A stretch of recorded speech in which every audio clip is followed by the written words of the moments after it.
Terminou agora há pouco e olha, mais um vexame. Jogando em São Januário, apesar do mando ser do Madureira, o Vasco não consegue ganhar de ninguém. O Vasco do Diniz está se afundando em suas convicções. É um time totalmente perdido dentro de campo, né? Sem um padrão, sem variação, é só mais na vontade individual de alguns jogadores, que principalmente os que chegaram, que querem mostrar trabalho. Porque eu acho que os que estavam aí, hoje a sensação que eu tenho é que os jogadores que estão no Vasco, não os que chegaram agora na janela e na outra janela, os que já estavam aí, não querem mais o Diniz no Vasco. A sensação para mim ela é nítida. Esses jogadores não estão jogando pelo Fernando Diniz. Não há aquela simbiose, aquela conexão que o Diniz tanto falava entre Vasco, comissão técnica e arquibancada. Acho que essa conexão ela se perdeu. O Diniz, que fez alguns jogos interessantes. Para mim, o primeiro tempo contra o Internacional do Campeonato Brasileiro do ano passado foi a partida perfeita do Vasco. O Vasco colocou o Inter no bolso. A partida contra o Cruzeiro também foi uma partida perfeita.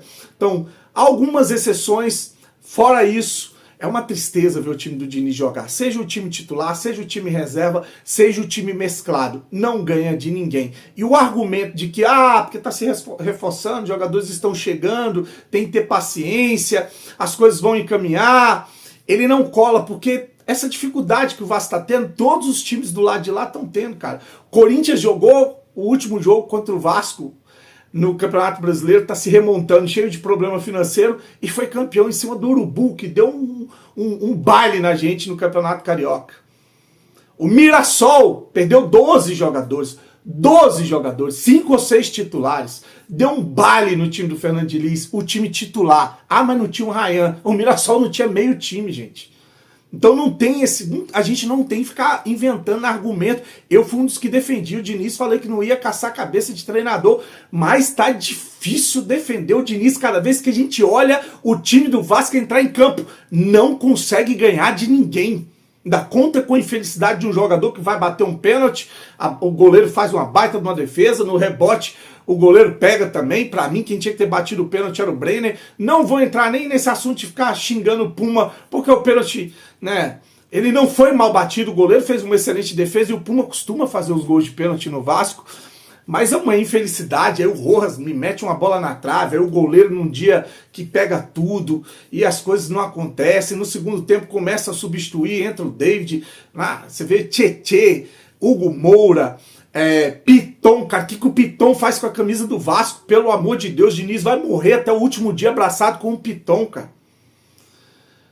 E aí no segundo tempo tentou alguma coisa com o João Vitor, tentou colocar ali o David, tentou colocar o Inestrosa, que tá sem ritmo. O Inestrosa tava de férias, ele falou na entrevista coletiva, tô voltando agora, né, tava parado. Então até ele pegar esse ritmo que tá o elenco do Vasco, apesar de que também para chegar nesse ritmo, para chegar nesse nível que tá o elenco do Vasco, não vai precisar de muita coisa não, tá? Poucos dias ele já vai estar no mesmo nível que tá o elenco do Vasco. E aí a gente roda, a gente bota a bola na área, a gente vai para cima, enfia atacante e não consegue fazer o simples, que é a porcaria do gol. Um 0-0 chato, enjoado, humilhante, que faz o time do Diniz matar a gente de raiva, matar a gente do coração. E ele é uma pena, cara. Eu falo isso assim com muita tristeza. Eu falei que não ia ficar queimando treinador, que eu sei que tem muita coisa que não é culpa do treinador. Essa sensação que eu tô falando, que eu acho que tem jogadores que não querem mais o Diniz no Vasco, ela, pra mim, ela fica cada vez mais gritante, né? E o Diniz é o treinador que eu vejo muita gente dando crédito ao Admar. O Admar é o cara, o Admar é foda, o Admar vai lá e contrata. Aí quando você vai ver o Inestrosa, quando você vai ver o Brenner, quando você vai ver o Rojas, quando você vai ver os jogadores que o Vasco está contratando, todos eles falam que o Diniz foi fundamental nas contratações, dão ali uma importância para o Admar, esquecendo de dar o crédito para o Fernando Diniz nessa situação. Aí tem gente falando, bota o Diniz então para trabalhar na direção, bota o Diniz para trabalhar contratando jogadores, porque dentro de campo, treinando, ele tá deixando muito a desejar, tá perdendo o grupo. Acho sim que existe um racha desde o ano passado, acho sim que tem muito jogador que não quer mais o Diniz em campo, que cansou, assim como parte da torcida. O time do Diniz é um catado, que não consegue ter não consegue fazer o que ele é o mantra do Diniz, o que é? É o bloco alto, vários jogadores num setor, né? Triangulação, né? Criação de jogada, posse de bola, e a gente não tem mais nada disso. Tem uma saída de bola vagabunda, que de vez ou outra, ou quase sempre entrega e a gente perde. E olha que a gente teve uma bola hoje na trave, teve defesa do goleiro Léo Jardim também, assim como teve do outro lado, o Rojas mete uma bola no travessão. Tem um meio de campo que não consegue, até gosto do Rojas jogando, cara, diferente do Coutinho, um jogador que se movimenta, sabe? Procura o jogo, toca e passa, sabe? Jogador que é mais intenso, é mais voluntarioso. O Andrés Gomes hoje jogou bem, o Brenner não tocou na bola, foi só o rebote do pênalti. O Nestor, como eu falei, tá fora de ritmo. Enfim, algumas o Puma que chega, né, quase faz o gol de cabeça, perde o pênalti, mas depois quase faz o gol de cabeça. Uma coisa ou outra que você tira, mas de coletividade, de padrão que a gente viu esse Vasco jogar em alguns jogos do ano passado, a gente não consegue enxergar uma luz no fim do túnel com o Fernando Diniz, cara. E aí fica muito, muito difícil sustentar o Diniz como técnico do Vasco. Muito difícil mesmo. É uma sequência muito ruim. São muitos jogos sem vencer e muitos jogos perdendo, com derrota, inclusive no Campeonato Brasileiro. Aí a gente espera ansioso, quinta-feira, Chapecoense, São Januário lotado, é o jogo pra gente vencer no Campeonato Brasileiro. Ele me mete Coutinho com o Piton na lateral esquerda, com o Nuno Moreira fora de posição, ele faz um carnaval, um escarcéu nesse time, me coloca o Cuesta na zaga, que é um jogador que também tá falhando pra um caramba, e aí bagunça o time todo, vai mexer, piora, o time do Vasco se toma um gol, entra em desespero, fisicamente caiu, psicologicamente não tem nem o que falar, e aí fica difícil defender o trabalho do Fernando Diniz, cara, e muito difícil você parar 2 horas para ver qualquer um dos times do Vasco jogando, seja o titular, seja o mesclado, seja o time reserva.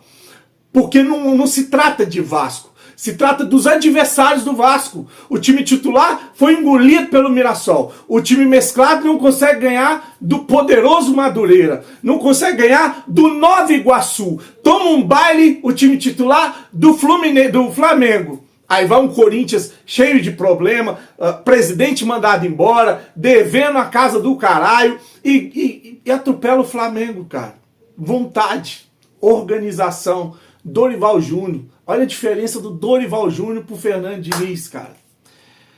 É complicado e olha, tem uma situação que é a seguinte, não duvide, nunca duvide do que pode acontecer no futebol. A última rodada do Campeonato Carioca, todos estão com 5, vou botar a tabela aqui, ó, todos estão com 5 jogos, e a situação aqui é a seguinte, o Vasco é quarto no grupo A com 8 pontos, Sampaio Corrêa é quinto com 7. Se o Urubu perde pro Sampaio Corrêa, mas não perde nem, não perde. Se o Urubu perde pro Sampaio Corrêa, Vasco e Flamengo vão fazer o quadrangular do rebaixamento do Campeonato Carioca. É só isso que vai acontecer, porque aqui, ó, fica Vasco e Portuguesa no grupo A, fica Flamengo e Maricá no grupo B. Aí os 4 aqui vão ter mais 6 jogos no Campeonato Carioca para decidir quem vai cair para a segunda divisão. Que bonito para o Vasco, né, cara? Que bonito para o Vasco. E se o Flamengo ganha do Sampaio Corrêa, o Vasco pega o Botafogo, tá? Tô falando, tô na hipótese do Vasco não ganhar do Botafogo. Jogando esse futebol preguiçoso, vagabundo, desorganizado, é difícil acreditar que vai ganhar do Botafogo. Aí o Vasco ficando em quarto pega o Fluminense, que atropelou todo mundo nesse Campeonato Carioca. O argumento de jogar com time reserva ou com time sem os reforços, ele não me convence, porque o Fluminense jogando com o Sub-20 ganhou de todo mundo. Acho que só teve uma derrota, tem 12 pontos. O Botafogo atropelou também, tem 9 pontos. O Vasco chegou a 8 pontos, chorado. Chorado. Então esse argumento, para mim, ele cai por terra por causa dos adversários, que passam por problemas, que também não tem grandes jogadores, e mesmo assim, agora que a giripoca vai piar. Vai pegar o Botafogo e depois pega Bahia, pega Palmeiras, pega Cruzeiro, pega Fluminense, pega o Grêmio. São os times que a gente vai pegar no Campeonato Brasileiro.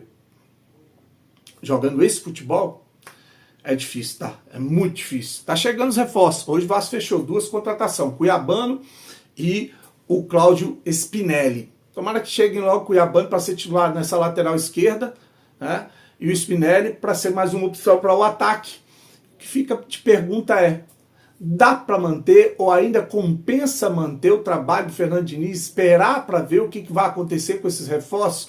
O grupo já não quer o Fernando Diniz? Existe um racha? Tem que ir atrás de um treinador? Essas perguntas elas têm que ser feitas porque os resultados eles não vêm. E treinador vive de resultado, não vive de jogar bonito. Eu nem vou ver entrevista coletiva do Fernando Diniz, que eu estou enjoado de ver a cara dele falando que o time jogou bem, que o time teve posse de bola, finalizou, controlou o jogo, mas não ganhou, né? O que importa no final são os 3 pontos. É assim que a banda toca no futebol. Curte, comenta, se inscreve no canal. Saudações vascaínas.